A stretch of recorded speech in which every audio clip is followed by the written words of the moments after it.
আসসালামু আলাইকুম ভিউয়ার্স, আজ আপনাদের সঙ্গে শেয়ার করব এই প্রচণ্ড গরম এবং সামার স্পেশাল আইসক্রিমের ফ্রুট ডেজার্ট। এই ডেজার্টটি খুব সহজেই এবং ঝটপট তৈরি করে প্রাণটা জুড়িয়ে নিতে পারবেন। আর সেই সঙ্গে আপনাদের কাছে আমার ছোট্ট একটা রিকোয়েস্ট, প্লিজ ভিডিওটি দেখে চলে যাবেন না, চ্যানেলটি সাবস্ক্রাইব করে পাশে থাকা বেল বাটনটি অন করে দিবেন। আর যারা অলরেডি সাবস্ক্রাইব করেছেন তাদেরকে অনেক অনেক ধন্যবাদ। চলুন দেখে নেওয়া যাক কিভাবে ডেজার্টটি তৈরি করতে হবে। এর জন্য হাঁড়িতে আমি পরিমাণ মতো পানি দিয়ে স্বাদ মতো লবণ দিয়ে নিচ্ছি।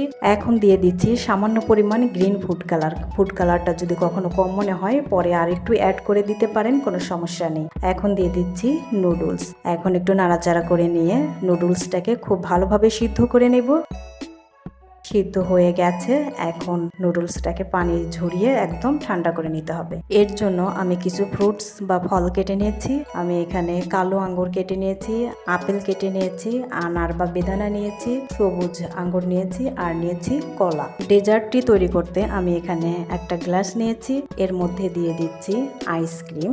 এখন দিয়ে দিচ্ছি গ্রিন ফুড কালার দিয়ে সিদ্ধ করে নেওয়া নুডলস। আমি নুডলস ফ্রিজে রেখে ঠান্ডা করে নিয়েছি। দিয়ে দিচ্ছি কলা, এখন দিয়ে দিচ্ছি কিছু বেদানা বা আনার, আর দিয়ে দিচ্ছি কেটে নেওয়া আপেল, সবুজ আঙ্গুর, কালো আঙ্গুর। এখন আবারও দিয়ে দিচ্ছি নুডলস। এখানে আপনি আপনার পছন্দ মতো ফ্রুটসগুলো দিয়ে ডেজার্টটি তৈরি করে নিতে পারেন। এখন আবারও দিয়ে দিচ্ছি একটু আইসক্রিম। এখন কিছু আনার বা বেদানা এভাবে করে আইসক্রিমের উপরে দিয়ে সাজিয়ে নিচ্ছি।